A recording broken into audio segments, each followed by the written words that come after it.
We are live now. Okay, shall I start? Yes, sir. Okay, so welcome everybody to this fifth lecture. And if you recall, I was not able to complete certain portions of the last lecture, so I will go through them quickly and then come to the next lecture. However, since the last lecture was somewhat dense in terms of many concepts, let me just quickly go through them very, very briefly. So, if you recall, this was the time-dependent Schrodinger equation. Okay, and so this is first order in time, etc., etc. We do not bother how we arrived at it. That we had gone through. In any case, it was a plausible proof, not a rigorous proof or anything, because it's a law of nature. We can at best guess it and see its consequences. If they are correct, then we have made a good guess. That's the attitude to the basic laws of nature, particularly in modern physics. Okay, so this is the time-dependent non-relativistic Schrodinger equation. Now, it was first order in time. And it needs only psi. You don't need anything else. It's a complete information, etc., etc. All this is, you see, psi mod square, and we saw that the Schrodinger equation ensures that this is so. So I hope you have gone through, you did yourself. I must advise you that you must go through all the steps and work them out. If you do not work them out, then soon it will start looking difficult, the lectures. Otherwise, they're rather simple. And we can get from expectation values, we get these relations, classical looking like relations, etc. Now, the main point is lecture 5 is going to be application of time independent Schrodinger equation. So let us go through that in a minute. You know, we did some separation of variables, etc., etc. You don't worry about it. But the important point is that this is a one possible solution. Do not think this is the only solution. The general solution will be a summation of these solutions over different E. But this is one solution where the time dependence is especially simple, and the time independent part, the space dependent part, satisfies another equation, and that equation is called the time independent Schrodinger, because there is no time in that. And as I explained, it is an eigenvalue equation of operator net. I also told, and this particular thing is called stationary solution because its mod square is time independent. The factor time dependence is rather simple factor.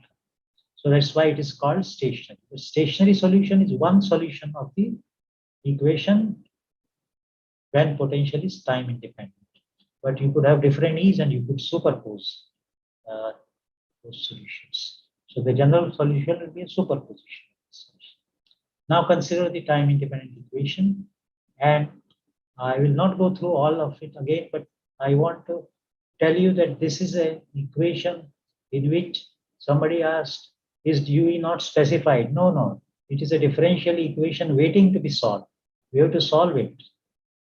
And what are the features of the solutions that we are going to have? You should anticipate that you will impose some acceptability conditions on U, and then the result that comes out is that for bound states, only discrete values of E give you acceptable UE. I hope that is clear. This is the time independent Schrodinger equation. In the bound state regime, what happens in every case, that you can't get an acceptable solution except at some discrete values of E.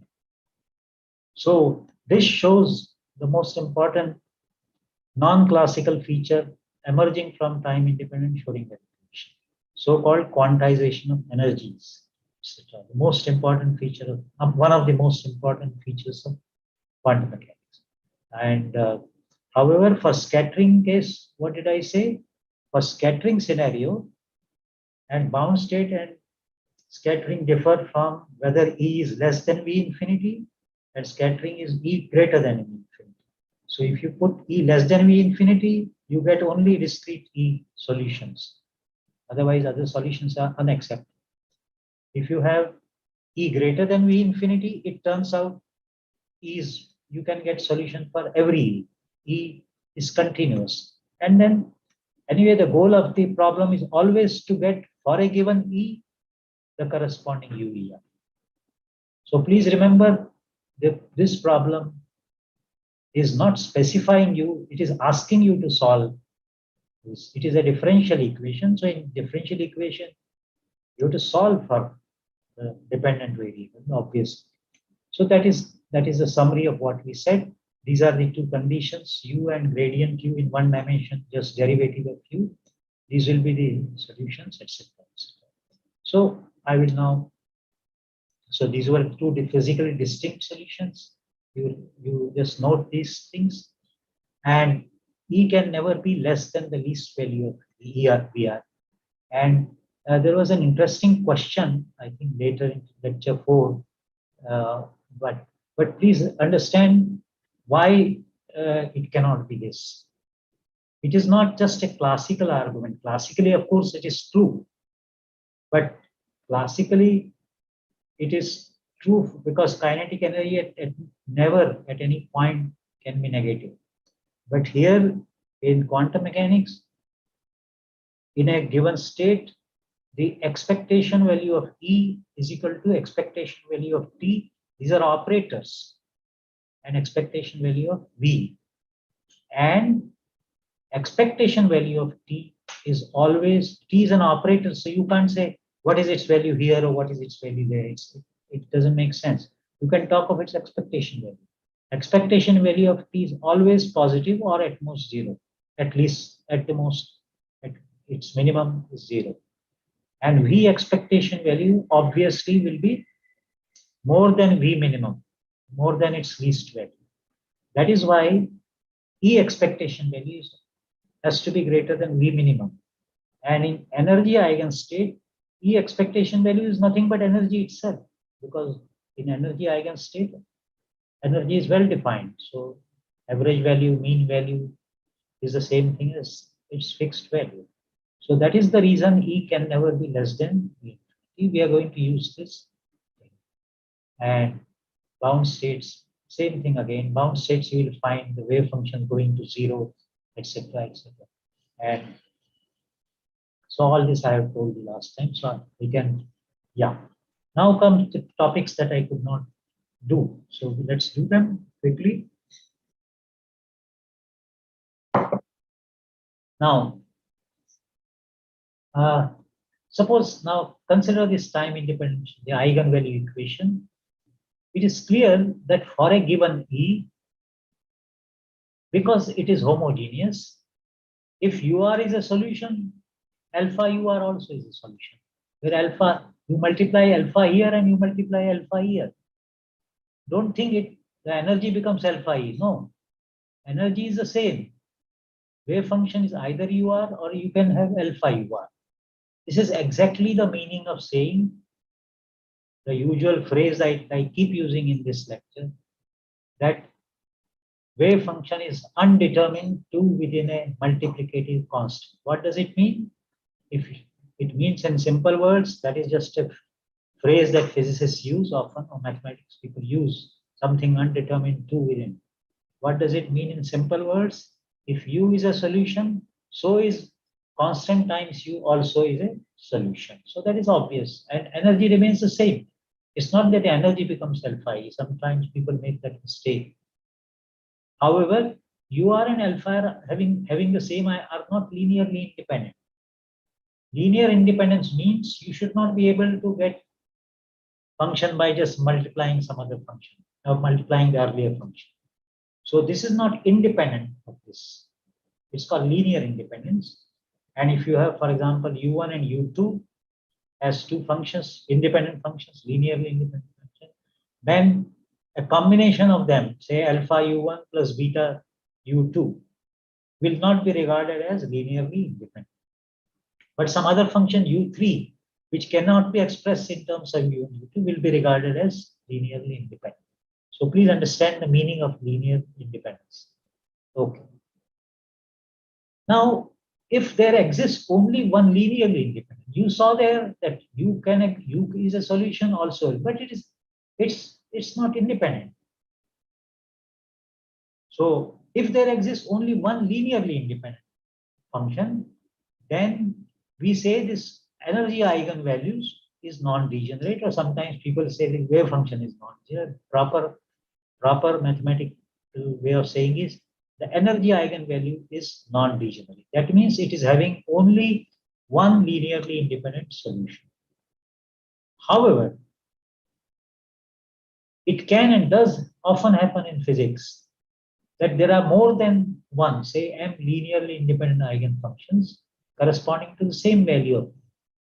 So value is same, but you are getting more than one independent, not just alpha u, independent eigenfunction. You will get UE1, UE2, UE3, all having the same eigenvalue, but the functions are independent. And if there are m such independent functions, then we say that the eigenvalue E is m-fold degenerate. If, for example, there are two independent eigenfunctions, we'll say there is a double degeneracy. There are three, we say there is a triple degeneracy. This word is extremely important in quantum mechanics, degeneracy. The concept is extremely important. It is related to many deeper things like symmetry, etc. And therefore, you must understand what this is, linearly independent eigenfunctions. Okay. And in the degenerate situation, it is obvious, I have already done that. That one index will, supposing I erase away S, then how will I show that there are many linearly independent? I won't be able to show. So therefore, I need another index S equal to, and whatever that particular value, whatever, if it is triply degenerate, S will go up to 3. If it is 5 times degenerate, it will go up to 5. That depends on the particular problem and particular eigenvalue that you are talking about. So that is why you need an obvious thing. You need another index to show degeneracy. You will, so this index stands for the common eigenvalue E, and this index shows the various eigenfunctions independent which have the same common eigenvalue. So I hope it is clear. An additional index is necessary. Now you just see a little mathematics, very simple maths. You just multiply by CS on either side and sum over this. Because the summation is not over E, it is only over S. It will once again give you E. Why? Because HUES will give me E. E comes out of the summation, and therefore I'm left with the same thing. I hope it's clear. The maths is very clear. This is an operator. These are constants. Operator just goes through, doesn't care about constants, directly operates on U. When it operates on U, it gives me E, but E is not in the summation. So E comes out, and we are left with again thing. And whenever something H into something is some number times something, what is that something? That something is an eigenfunction. H into some function is equal to a number. Remember, this is not a function of R. The number times the same function, then it is an eigenfunction. So it is clearly clear that UES, if you take their linear combinations, they will also remain. So it is generating what we will learn later, an n-dimensional m-fold vector space, but I will not use that word today. And of course, this situation of degeneracy can happen for any operator. So here we are talking of the H operator, but this is a very general phenomenon that an operator A may give you an eigenvalue lambda n, but that eigenvalue lambda n may correspond to many independent eigenfunctions. So this is the general way of writing eigenvalue equation in quantum mechanics of any operator, not only H. In this lecture, we are talking only of H, but it's true everywhere. So let's quickly do actually these points about energy eigenvalue, eigenvalues and eigenfunctions are going to be so much in repetition throughout this course that I'm sure all of you will understand it after a little practice, because it's not the last time that I'm going to talk about eigenvalues and eigenfunctions. It's going to be repeatedly almost through all the lectures. So I'm sure you will have no problem. So now I'm going to quote 3 properties, which sometime later in lecture 7 or 8, or perhaps 8, in the mathematical lecture, I will prove those properties. These properties, however, right now you should know the eigenvalues E of the Hamiltonian are always real. Actually, we did not say that. When we said e to the power minus I et by h cross, its modulus is 1, we actually had assumed that E is real. Otherwise, it won't happen. So we have already anticipated these properties in our earlier lectures because we knew this is true. So at that time, I did not feel the need to tell you that. So E's are real, which is good because energies are real, energies are observable, they are real. So that's good. The other important thing is that these eigenfunctions for distinct eigenvalues, please remember distinct. We are not talking about degeneracy, distinct eigenvalues when E is not equal to E dash. This integral is 0. Now, it is just a word. Don't get confused about words. See what is the content of that statement. The content is that this integral is 0, UER, UE star. Everything is important. It should not be without star, one star and one not star. Star means complex conjugate. This function, this. In general, these things are, as you know, these wave functions can be complex. So that's why we put star. In some rare cases, if space-dependent part is real, then complex conjugate is the same thing as that. But in general, you should always write star. This is an amazing property. It is called orthogonality, or it is a more sophisticated word for perpendicular. But saying functions are perpendicular doesn't sound right. So they are called orthogonal. But there is a deep connection between orthogonality here and the so-called perpendicularity in geometry. But all that is in the future, we later talk about. And if you normalize each function, which as I have told you already, it is always possible to normalize for convenience. If you normalize, then you can write a Kronecker delta. Here, Kronecker delta means E dash equal to E 1, E dash not equal to E 0. That is a symbol. Instead of writing 2 equations that where UE mod square is 1 and UE dash E not equal to 0, instead of writing that, you write a compact equation. This is just for compactness. There's no big deal about this Kronecker delta. It's just for compactness.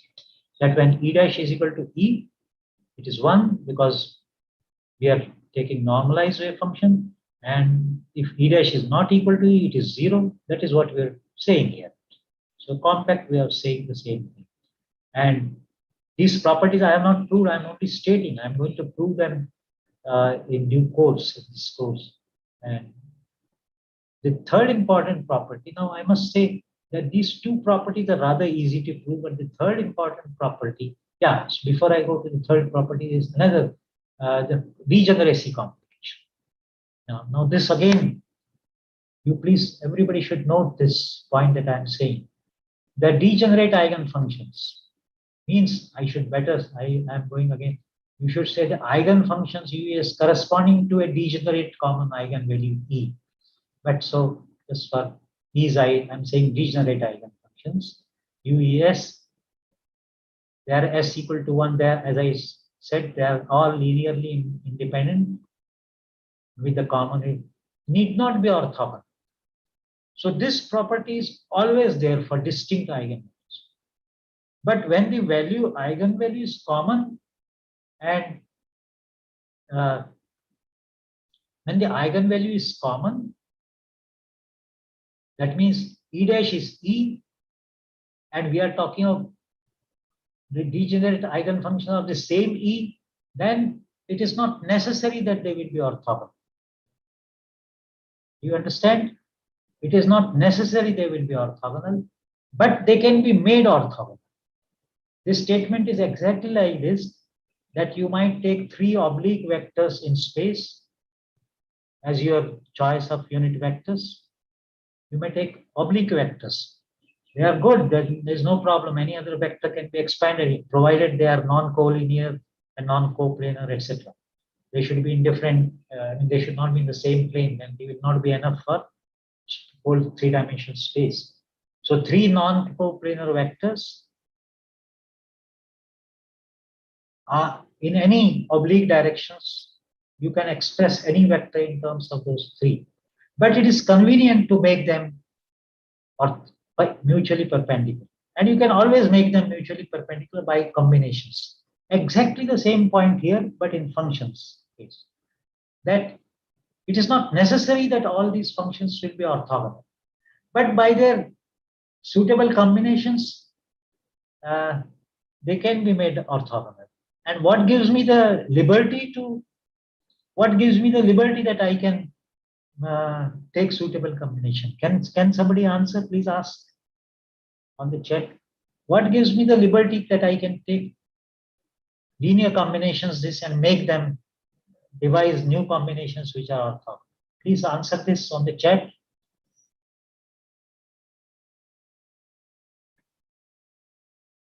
I said I can take some other combination. Do I have the liberty?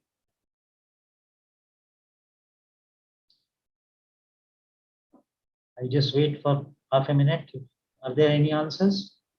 Okay, so there are answers like linear form of Schrodinger equation, linear independence, superposition. No. Give a clear cut. Okay, they are just quoting. Typing, yes, sir. Yes, sir. Yeah. No, but I did not write this. Sorry, I did not write this for nothing.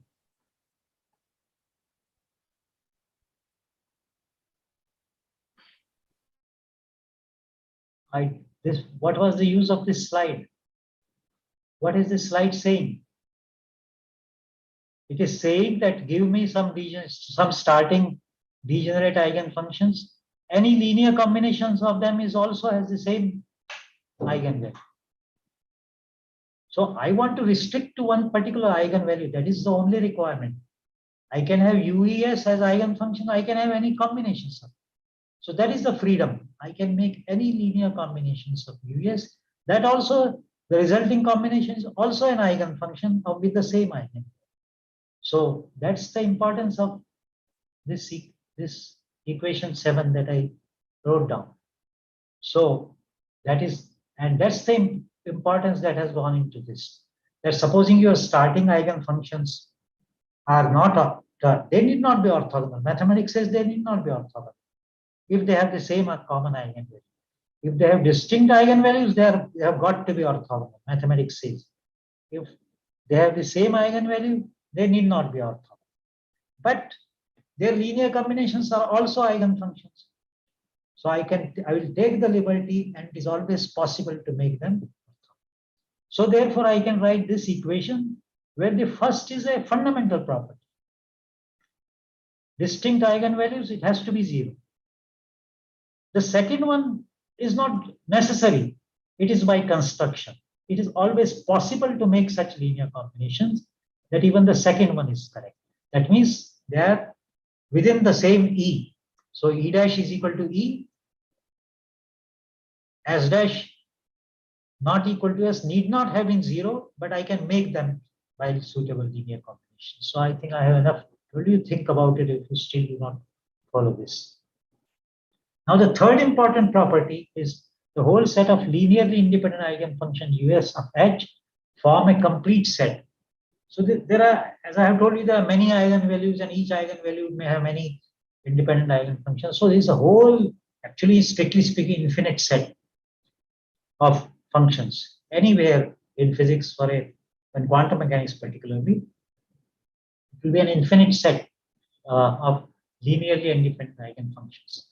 And in terms of it, any arbitrary, I should say square integrable, even if I don't specify as long as we are doing quantum mechanics, we are talking of square integral.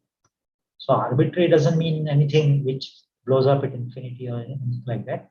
But arbitrary can be expanded in terms of this. This property is called completeness. These U functions, the whole infinite set is complete. Complete means they're enough for any other function to expand in terms of them. Just as I unit vector, j unit vector, k unit vector form a complete set of vectors in terms of which any other arbitrary vector can be expanded. The analogy is perfect and in fact has mathematical depth in that, but we'll talk about that. I mean, what I'm telling you about geometrical IJK as an analogy, but actually we are going to show it's more than an analogy. Both those things and what we are talking to be are part of a mathematical structure called vector space. So we'll talk about it. So these properties now, why are these properties following? They follow from a particular property called Hermitian nature or hermiticity of the operator, which I don't think you should worry about because I'm going to tell you what it is. From that, you can prove all these properties. But I must caution you that the first two properties are easy to prove. I will prove them in lecture 2. The third property is beyond physicist competence. The third property is best left to mathematicians. It requires high level mathematics to show that certain functions. So the physicists are opportunistic people. They can't prove something. They leave it to mathematicians, but they make use of it very, very happily. There's no problem in making use of a property which mathematicians have proved very rigorously elsewhere somewhere. So this third property we'll always take for granted as a gift from mathematicians. And the first two properties, because they are very simple, we can prove them ourselves. We don't need to go to mathematicians. So this is where my lecture was to end. So now I had already told you all this before, so I can close this. So I will escape. Then I stop share. Yeah, and then I share. And then So you want to take one question on degeneration? let me do this Okay. technical job, which I am always a little worried. So yeah, I'll answer the previous lectures questions. Sorry, I should have paused there for a minute. Yeah. Okay, shoot the questions. Yes. Okay, so there aren't too many questions. So the first one is, can we define degeneracy at an instant of time for dynamically evolving systems?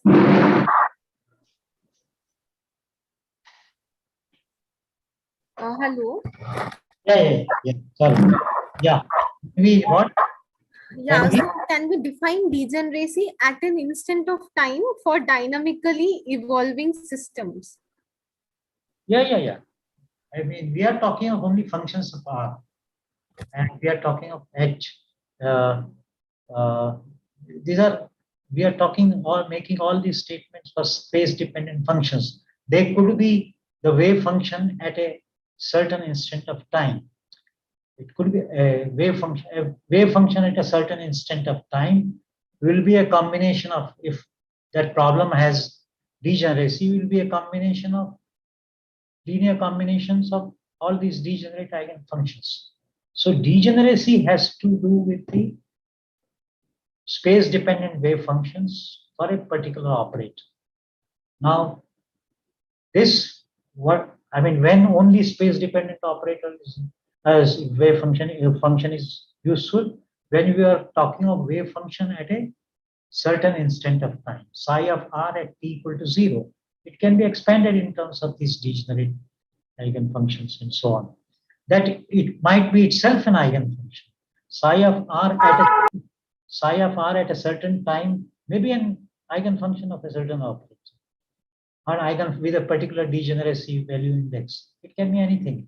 Then very important, it's a good question. The important question will be, how does that energy eigenfunction, supposing it is one of the energy eigenfunctions itself or eigenfunction of some other observable, how does it evolve in time? That's an important question. Will it remain an energy? Will it remain an eigenfunction of that operator, or will it become something else? These are important dynamical questions. So the two matters are separate. Degeneracy is a matter of, given an eigenvalue, how many linearly space-dependent functions, not time, space-dependent functions, linearly independent, exist for that. Now, in what context you use, it will always be in the context of a time evolving wave function at a certain instant of time. How will that wave function evolve? Well, that evolves by Schrodinger equation. It may happen that the wave function continues to be an eigenfunction. It may happen that it will no longer be an eigenfunction, etc. I hope the answer is clear. Next question. Yes. So why are degenerate states more likely to be filled at a given temperature? What do you mean? At a given? Temperature. That is what is mentioned. No, I think you're talking of something else. At a given the temperature, you see the various energy levels, various energy levels are populated by with different populations. You know, you are asking me a quantum statistical question. We are doing quantum mechanics. I think we leave it at that. You just put it in the chat. I'll see what to do about it. What Yes, you sir. want to ask. Okay. Next. Okay. Right now there are no other questions, sir.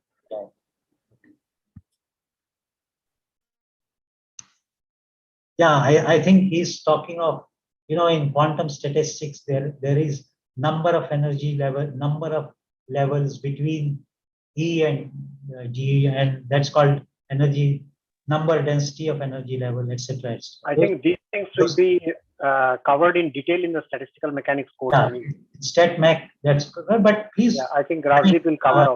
Don't restrict yourself to. I mean, our thinking is unrestrained. So if you want to ask a question, you put it in the chat. I will see what limited answer I can give, but it's not part of this course, so we won't spend time on it here. Yeah. Chalo, next. Yes, sir. There are no more questions now. You can go ahead. Okay. Okay. So where are we? I am now. Oh, I finished already half an hour. So anyway, this lecture is exceedingly simple compared to the earlier lectures. So I think we'll just go through it, and when the slides are given to everyone, then you can go through that in detail. So yeah, let me do the full screen mode. And I click it. Yeah. So we are going to do some examples, one-dimensional infinite walls. This lecture is application of time-independent Schrodinger equation to one-dimensional problems for simplicity, because they illustrate the quantum features without too many complications. If you go to 3 dimensions, things start becoming complicated. So that is the purpose of this lecture. Yeah. So we'll solve for one dimension to how non-classical features arise. And these features, as I already told you, quantization of energy for bound states and the non-zero probability of quantum particle to, yeah. As we shall see, u and du by dx, here gradient u becomes just du by dx. It's a very important input throughout. And this input gives you non-trivial conditions when there are boundaries. Otherwise, at every point it doesn't give, because at every point functions are anyway continuous, so it doesn't give you anything extra. But at boundaries it gives, as we shall see. At a point of infinite discontinuity, an unrealistic but useful situation, sometimes, you know, so you model something by infinity. Actually, it's not realistic, but just as a mathematical result, you model this thing. In that case, what happens? Only for this case, u is continuous and not du by dx. And the reason you can yourself see, du by dx is not continuous, its derivative is infinite. So in the time independent Schrodinger equation, dtu by dx square is infinite, v is also on the right hand side is infinite. So it's kind of both bad things matching each other. So that's why du by dx is not continuous for infinite discontinuity. But please remember, if potential has finite discontinuity, then d2u by dx square, that is double derivative, also have finite discontinuity. But that allows du by dx to be continuous. A function can be continuous, its derivative may have discontinuity. It's exactly like two lines, coming at an angle. Usual examples in calculus books. That function is continuous, but the derivative has discontinuity. So such thing can happen for finite potential case. So, but du by dx continues to be continuous, is continuous even there. So except for this infinite discontinuity case, everywhere both requirements are. And once again repeating, I think a dozen times I must have repeated, it's homogeneous, so overall constant multi is undetermined. It can be fixed 2 within a phase factor by the normalization. Why 2 within a phase factor?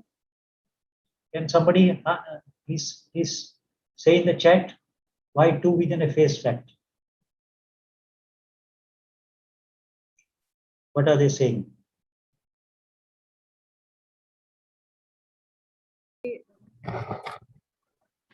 Phase factors disappear on normalizing. On normalizing. What does that mean? Yeah, so second answer is also when we normalize the wave function, the phase factor disappears. When we normalize the wave function, the speed. Yeah, in a sense, you're right. I mean, the proper answer, mathematical answer, the phase factor is e to the power I alpha, where alpha is constant and real. So if e to the power I alpha is, this is usually in physics called phase factor, e to the power I alpha, where alpha is real.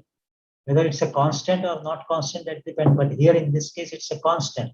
So e to the power I alpha modulus is 1. So if something is normalized, say, supposing u is normalized, e to the power I alpha into u also is normalized. Because normalization condition needs u mod square. Hope it is clear. So if u is normalized, so is e to the power I alpha is also normalized. Whenever such a thing happens, this liberty is there, u is something, and e to the power I alpha also satisfies the same thing, then the typical English phrase is, it can be fixed 2 within a phase factor. That's a way in physics it is put. So, yeah. And since the energy eigenfunctions form a complete set, any arbitrary wave function can be expanded in terms of that. So that you know already, the property 3 that I told you, they always form a complete set. And we will see a result here that one-dimensional bound state problems are non-degenerate. Actually, it's a general result which you can prove, you can see in books. It's a general result. Try to prove yourself that one-dimensional, it's a bit difficult result to prove. I mean, in the beginning, it's not very hard. One-dimensional bound state energies are always bound state. Scattering states need not be, can be degenerate.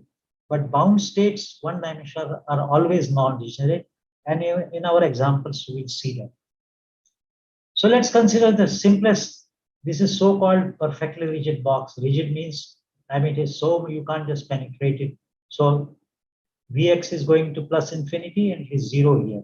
So it's a free particle, but constrained within a box. So that's called rigid box or one-dimensional or infinite well, whatever. Sometimes people call it infinite well, infinitely deep well, or sometimes it's called rigid box. So these are the potentials. What is the least value? Our usual way of doing things. First, we always talk of the least value. V is 0. So E cannot be negative. It has to be either 0 or greater than 0. And then here, any finite E is less than V infinity. Because V infinity, it is infinity. So any finite E is then, so it's a bound state problem. There are no scattering states in this problem. Now do this equation. Just keep in mind E is greater than 0. That is all. Now it becomes mathematics problem. Here, after this mathematics, I mean, physics more or less ends. We'll interpret those things. more or less ends. That's all. Physics is here. That this is a Schrodinger equation talking of a particle in a potential with energy. That's where physics is. Now you give this equation to a mathematics person and tell him that u should be 0 at the ends minus a and plus a, and u and du by dx should be, I mean, here, sorry, du by dx should be continuous in the region, but at the ends, du by dx need not be continuous because this is this exception, infinite potential. So you just tell the mathematician, you get me solutions for this equation which are acceptable for within the region minus a to a, and u should be 0 at minus a and plus a. And then it becomes a mathematical. So if inside the region Vx equal to 0, you have this equation. Just introduce some convenient constant, just take 2me by h bar square. I will not go into these very simple algebraic steps. These things you should do yourself. There's hardly anything to teach here. So 2me by h bar square, dtu by dx square plus alpha square. Everybody knows its solutions. It is this. A sine alpha x plus b cos alpha. So solution is this. And this solution has to be continued to the, continued with the fact that at the end points, that is x equal to minus a and x equal to plus a, you should have u 0. And so the inside solution also should give you 0 at this point. So u of x must be continuous everywhere. These boundary conditions give you this. Just put x equal to a and x equal to minus a, and you will get this. Nothing much to explain. Now a bit to explain the solutions. Now you see when you solve this problem, first of all, realize these are homogeneous equations in A and B, capital A and capital B. Now, trivial solution A equal to 0, B equal to 0, of course, will satisfy it, but it won't make sense because then ux, what is the solution? The solution is ux. If you put a equal to 0 and b equal to 0, then what are you doing? U is 0 everywhere. That wave function cannot satisfy, cannot be a wave function. So because it cannot, it violates ux. So ux equal to 0 throughout the region, throughout space doesn't have any physical meaning. It can't represent a wave function. Nor can we satisfy this equation by saying both sine alpha is 0, cos alpha. Everybody knows that if sine alpha is 0, cos alpha can't be 0. Because cos alpha, in fact, will have to be 1 or minus 1. It can't be 0 because sine square. So then what are the possibilities left? Only a equal to 0, b not equal to 0, b equal to a. So this is the kind of logic that you will see running through this entire lecture. So there are two sets of solutions. One set is this, the so-called even solutions, because b is cosine. So now let us see what these conditions, boundary condition gives. We want u both at plus minus a to be 0. So what does it mean? Cos alpha is 0. Cos alpha is 0 means alpha is equal to n is equal to plus minus 1, plus minus 3, etc. Or I can give now an index. It is as if this alpha has been discretized, quantized. Alpha n is n pi by 12. So this number, which was to begin with alpha, has been quantized or discretized. So this is the solution. Yes. However, and positive. Now the point is it necessary to write plus minus 1, plus minus 3? Not at all, because if n equal to minus 1 is giving you the same solution, then what's the point in writing plus minus 1? Because cos is even, so minus 1 also will give you the same solution. So therefore, you should have positive, negative integers in the same, so we can stick to this. So our solution set n is 1, 3, 5, etc. Then normalization, please do it yourself. Cos square nx, you can integrate yourself and you find out. This is for you to do. Bn is 1 upon root. So this is the normalized solution for n equal to this. And of course, it is 0 outside. And note that unx is even in x. Just note that our potential Just please look at the diagram. I should have mentioned right at the beginning. The potential is even. The way we have put it, we need not have put it, but we have for convenience put it minus A and plus A. So potential is even. V of x is the same thing as V of minus x. So this fact shows up. There's an important point about this fact that you will get when V is even in one dimension, you will always find the eigenfunctions to be either even or odd. They won't have mixed things. They are either even or odd. If the potential is even, potential can't be even or odd. Potential is even, then eigenfunction is either even or odd. So we are seeing that in that's a general theorem. We are seeing that is an example. And alpha n's are related to energy. So when I said alpha n are quantized, so are E, because these are just straightforwardly related to.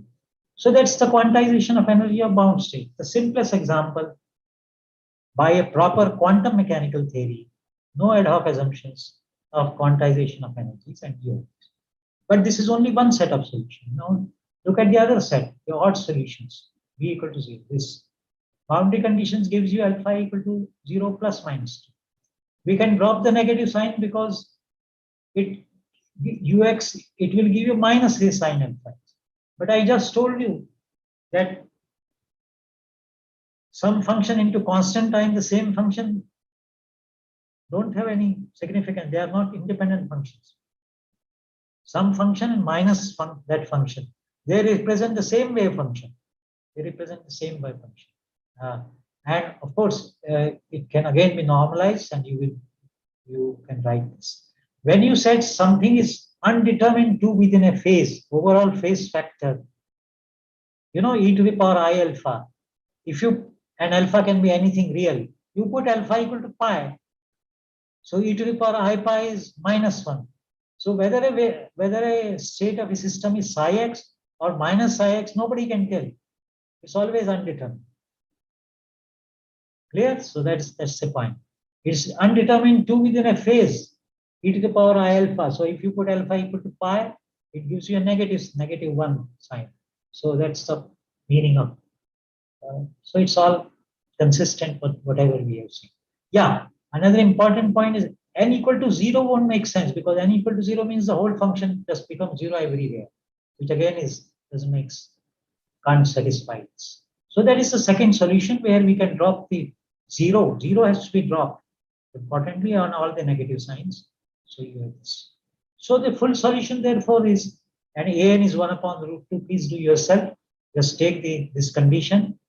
Un(x) square is 1. Just take its mod square. In fact, it seems real, at least this part. So it is an mod square into sine square. Just integrate, and please do it yourself.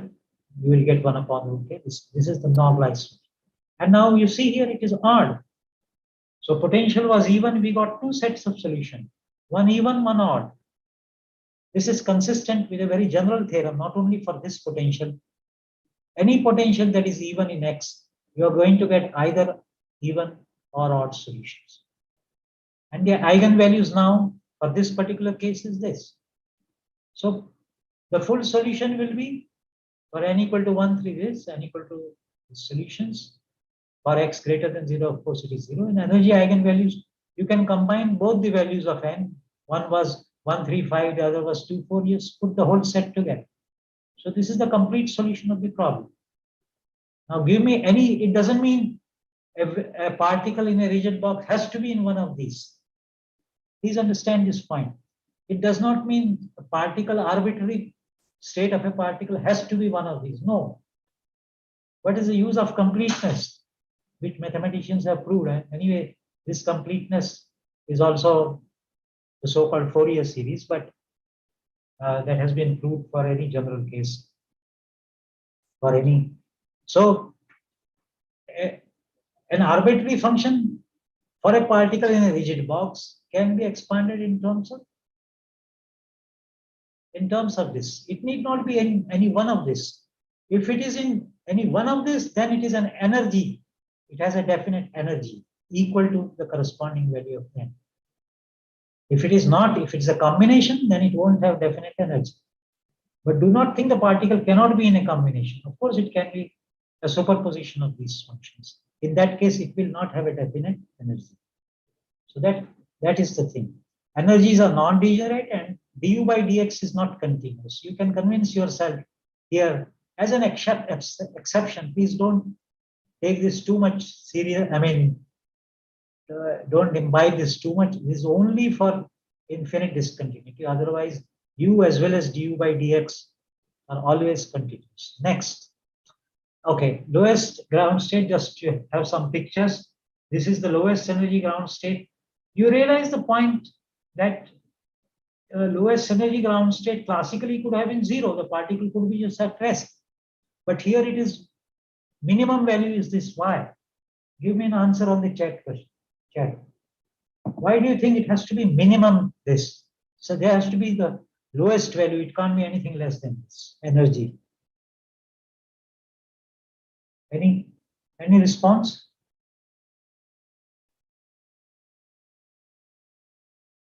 Why must a particle in a infinite box have some minimum energy? Why can't it be just 0? He should have been 0. Classically is 0 for the particle. Yes. So somebody says that it violates uncertainty principle. Excellent. So I can go ahead. That explains it. You see, particle at rest in this thing at a certain position. This is not a situation allowed by uncertainty principle. Same thing you will find for harmonic oscillator. Harmonic oscillator, classical harmonic oscillator has 0 energy, particle at rest, kinetic energy 0, potential energy 0, but that is not the situation for quantum particle cannot be that. So that's why there will always be a lower energy. First excited state, put n equal to 2, so you have this.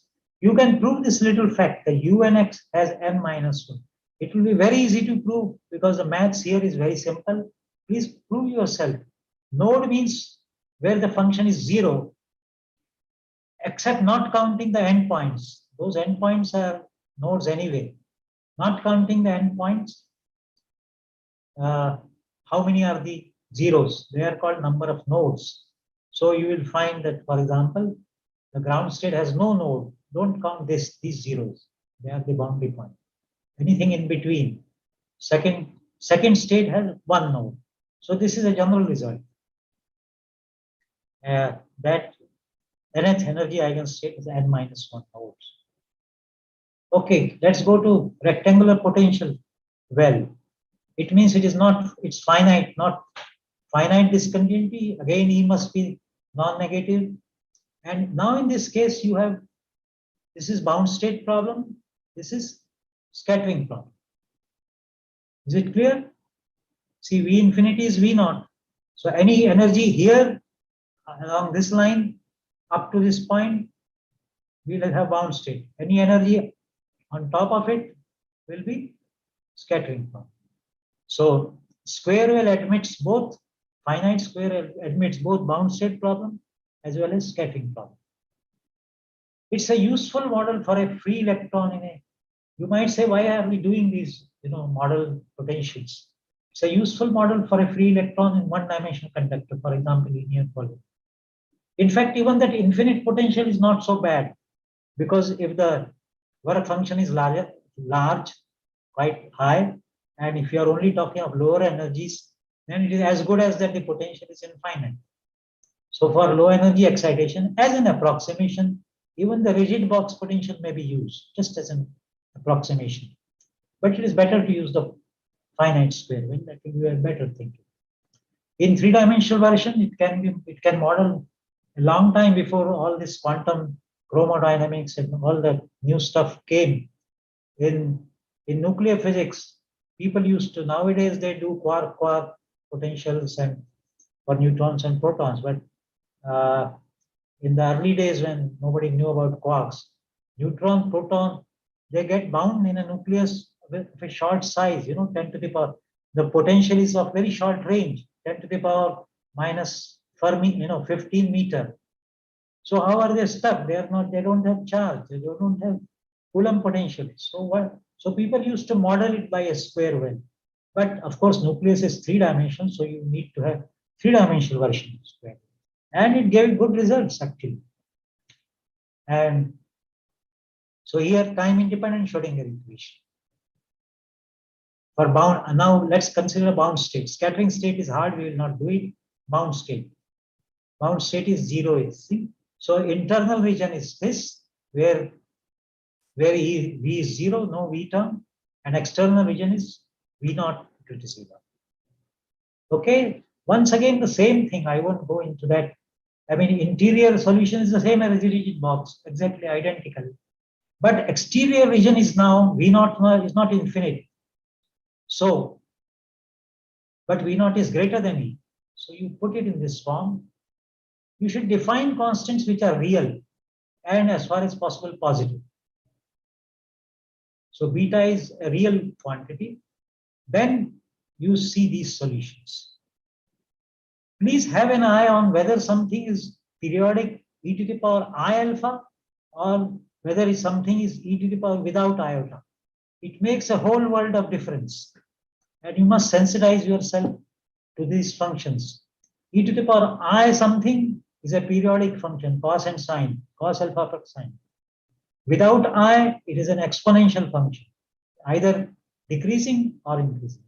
You must sensitize yourself to this fact that in these problems, sometimes it will be exponential functions, sometimes there will be sinusoidal functions, as they are called, periodic functions. This can also be written e to the power I alpha x, etc.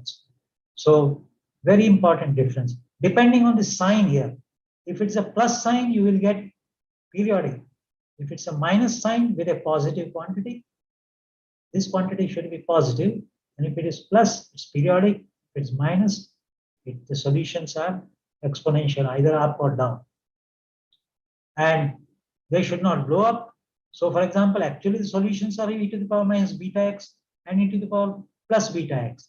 But e to the power plus beta x will not be proper for the positive region because it will blow up.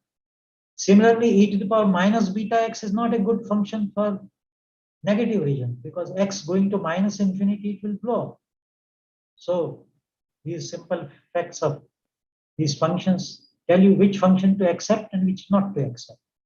So you accept these 4 functions and use boundary conditions, and you will get, you now in this case both things are necessary. Continuity of you both at these ends as well as du by dx. So there are 4 conditions. These you can check yourself. I will not check it for you. Just substitute x equal to a and internal region and external region. Just put their values to be equal. Then in the next equation is take du by dx. First take du by dx. Then put x equal to a from both internal region and outside region. Equate them. Same thing you do at x equal to minus.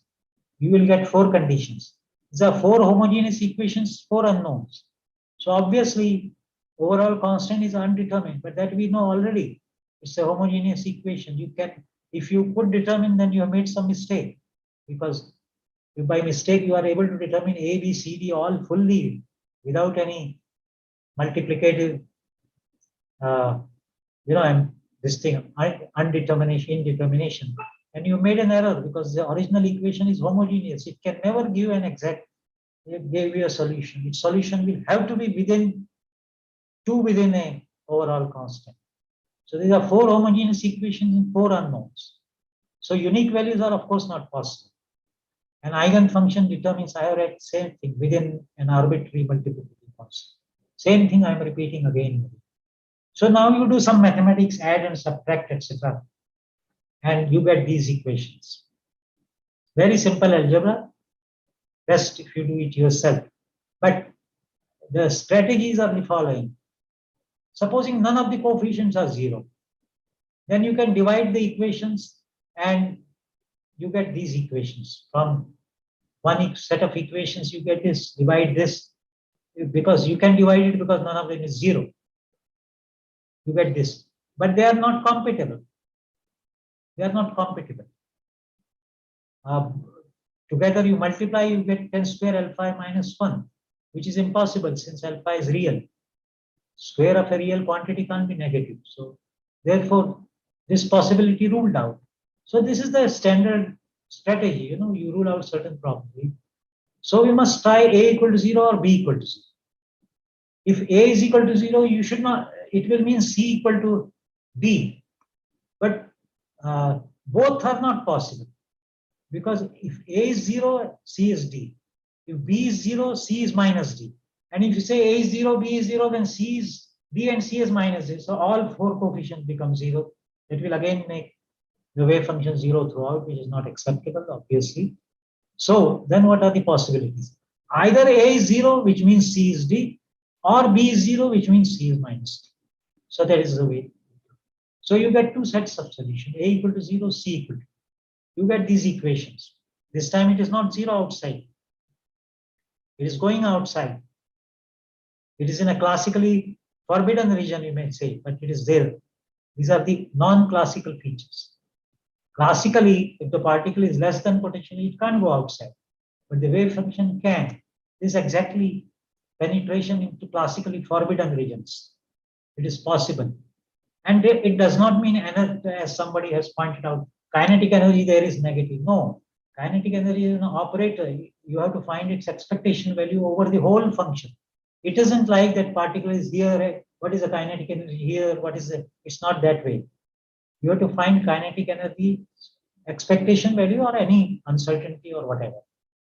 So that expectation value will always be positive, no matter whether the wave function is going in classically forbidden region or not. So you have this UX, this will be the solution. So solutions are rather easy to get. However, the quantization conditions are these: alpha 10, alpha beta, and alpha quarter. So when these are the quantization conditions obtained by dividing the earlier equations, these are little difficult to solve. I mean, they are simple trigonometrical equations, but they can be solved only graphically. So you can solve them graphically. You can define some dimensionless variables, and you can for example, if you have to solve this alpha, these are 2 separate equations. You have to solve them separately. So you take alpha 10, alpha beta, and there is alpha and beta satisfy these equations the way they have been defined. So to obtain, you have to intersect these 2 curves, and the points of intersection will give you the possible values of alpha and beta, and hence energies. So they need to be solved graphically. I'm leaving it to you. You can read some book like Schaefer or Griffiths. There are dozens of books which will give you this. This dimensionless quantity determines how many energy levels. So there are some facts which you please look at here and try to prove it yourself. And you should also prove this general fact that energy eigenvalues are non-degenerate, and we can verify that this has been mined. It will be a nice exercise in mathematics to prove all these matters, but we can't do it here. So finally, the rectangular potential barrier. Where are we applying? Okay, sir, it is close to 4, 5. Yeah, so I will stop here, and this problem I will continue over to. So there are not too many questions. If you want to, I don't. So thanks. So I'll go ahead. If there is even single one, I'll stop for a minute. Yeah, okay, there is a single. Okay, I can ask a question. So is there? Hello, sorry. Yeah. Is there any specific value of energy for particles at nodes, or it doesn't matter where particle is? Specific value of what? Energy at nodes. At what? Nodes. No. Modes are referring to the wave function. You see the point? No, sorry, sir. Nodes. Nodes, yeah. Nodes are points of zeros, are where wave function is 0. So probability density is 0. So it is a full energy eigenfunction we are talking about. Please do not say in a wave function the energy at this point is this. This is not a statement. This statement may be okay classically.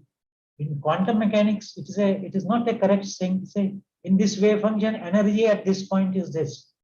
This is a meaningless statement in quantum mechanics. The quantum mechanics statement is either if it's not an energy wave function at all, it has many energies, or if it is an energy wave function, then that total wave function is an energy. The Hamiltonian operator's eigenvalue for that function will be that particular energy. That is the way it is in quantum mechanics. There is no meaning of statement energy at a particular position. There's no meaning of that. But of course, you can talk of psi as a function of x and how psi is behaving at different points. That's what we can certainly ask because it's a function of x. E is a number. E is a number associated with that particular. E doesn't depend on x. E is a number associated with that wave function. So the wave function, of course, depends on x. You can ask any question like where is the probability more, probability density more. So you take its mod square.